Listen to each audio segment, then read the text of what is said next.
Precisamente en todos estos años de investigación, Caterina, evidentemente ha habido una evolución y, bueno, espero favorable también, claro.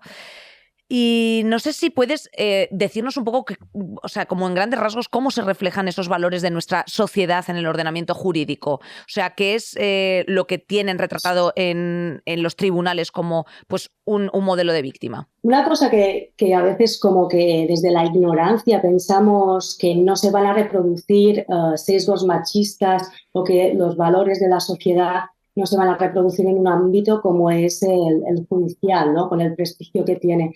Y en verdad la expresión jurídica de una sociedad irá en congruencia precisamente con los valores de esta. Es su producto. Entonces, si vivimos en una sociedad neoliberal con un sesgo individualista y con unas desigualdades y unas ideas machistas, racistas, capacitistas, xenófobas y un largo etcétera de opresiones que coexisten en nuestra sociedad, todo esto va a interferir en la manera en que nuestra sociedad, en nuestras instituciones ponen orden y supuestamente procuran seguridad.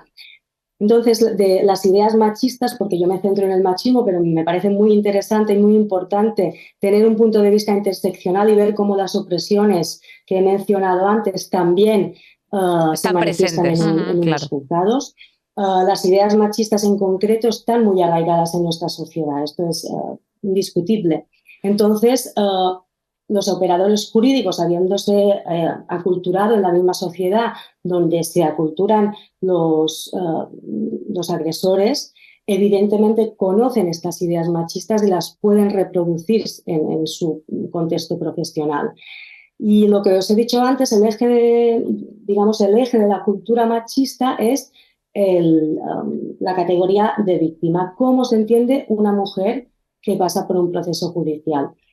Creo que ya a estas alturas, a diferencia de hace 10 años cuando empecé el trabajo de campo, ya tenemos muy claro que este ideal de víctima perfecta o de víctima ideal son esas mujeres que no denuncian, que sufren una violencia grave, que están pasivas ante la violencia, que muestran sumisión, que no se defienden, pero a su vez, aparte de, digamos, lo que hace referencia con los hechos denunciados, también cómo es su comportamiento durante el itinerario procesal, el procedimiento judicial. Esto a mí me parece muy interesante porque se les pide esa misma sumisión al itinerario judicial ideal, a lo que se espera que sea, ¿no? Usted ahora hable, ahora calle, no renuncie a las acciones penales, lo que se dice retirar la denuncia, estas cosas descuadran porque es agencia, ¿no? Es tomar agencia en este caso en el proceso judicial.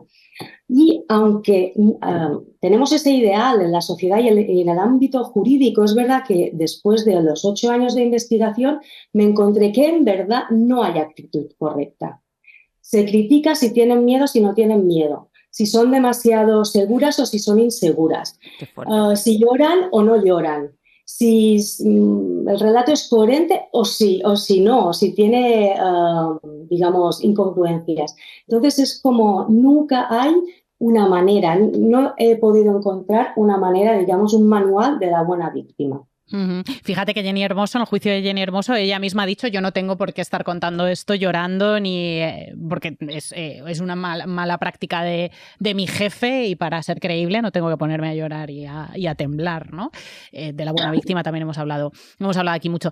Empezábamos el programa hablando de la investigación periodística alrededor de los abusos en el cine español, el artículo de varias víctimas que revelaban un patrón alrededor del director de cine Carlos Bermúdez, y de cómo Ana Marcos y sus compañeros Gregorio Belinchón y Elena Reina, lo voy a expresar así, aunque no es lo que dice en el libro, habían inventado, entre comillas, unas nuevas reglas del periodismo, una nueva manera de hacer periodismo, unas nuevas herramientas de verificación, porque justo las herramientas tradicionales de verificación, en este caso, pues no eran válidas o eran revictimizantes. esto pasa, claro, las reglas del periodismo no las hemos inventado hablando de delitos sexuales, igual que las reglas de cómo se juzga un delito no se han inventado hablando de los delitos sexuales, porque básicamente daba igual, ¿no? Porque un delito sexual era vivir.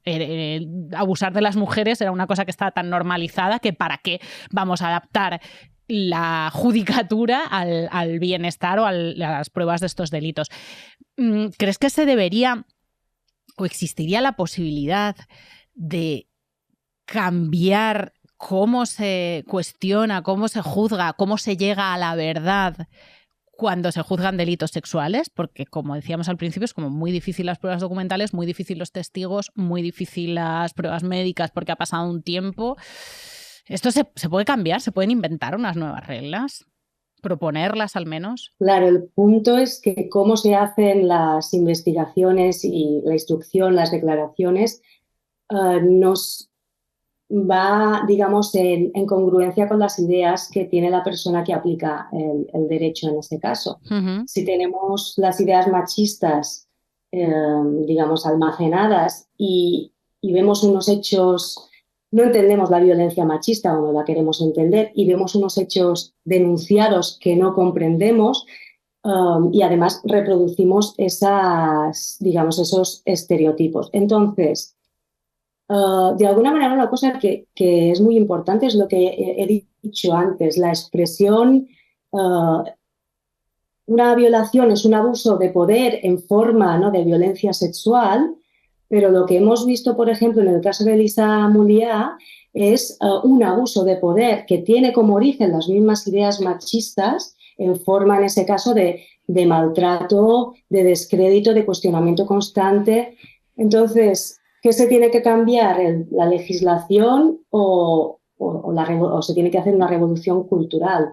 Claro. Es una cuestión de revolución cultural porque, bueno, de hecho, prueba de ello, fíjate, tú estabas ahí a pie de los juzgados, pero en los juzgados solamente se recoge el 8% de esas víctimas que han padecido violencia sexual fuera de la pareja, que han denunciado, por cierto.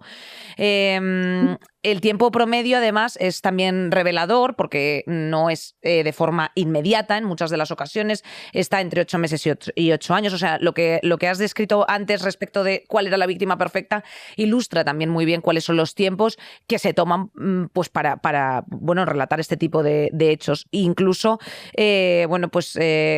cuando se perpetran estos acontecimientos, como no se hablaba de estas cosas, luego después parece como que cuesta más pues llevarlo a una formalidad como es un juzgado, ¿no?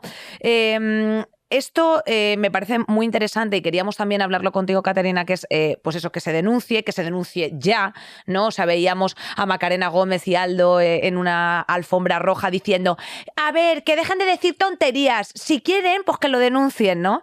Y lo que hay realmente en los juzgados son experiencias diversas de mujeres que denuncian tiempo después de pasar el episodio de violencia, de mujeres que, como decía al principio de la conversación Nerea, pues no saben, no tienen muy clara dónde se puede trazar esa... Y además que no te enteras, o sea, que no eres consciente. A lo mejor tiene que pasar un año para que digas, que me pasó esto, efectivamente. Entonces, ¿por qué se sigue cuestionando que una mujer tarde más o menos en denunciar, o que ni siquiera denuncie por miedo a ser escuchada o creída, o por el trauma que pueda suponer el paso de un juzgado? Según tu experiencia y con las personas que has podido contrastar todo esto a lo largo de los 8 años que has estado haciendo la investigación. Bueno, lo que he dicho antes de que no hay actitud correcta. Yo creo que el punto es ya no solo que se esté saliendo del rol de género asignado, de lo mismo que pasa en la sociedad con las mujeres.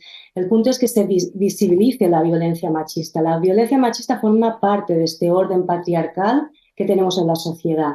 El hecho de que se esté cuestionando, que se esté denunciando, de que ya está, digamos, alterando este orden patriarcal que se quiere mantener. Entonces, el estigma ante las personas que judicializan su caso es un castigo por alterar este orden, por visibilizar una violencia machista que precisamente, digamos, sería como un mecanismo de defensa del patriarcado para poder prolongar su statu quo. Saldremos mejores con Inés Hernán y Nerea Pérez de las Heras.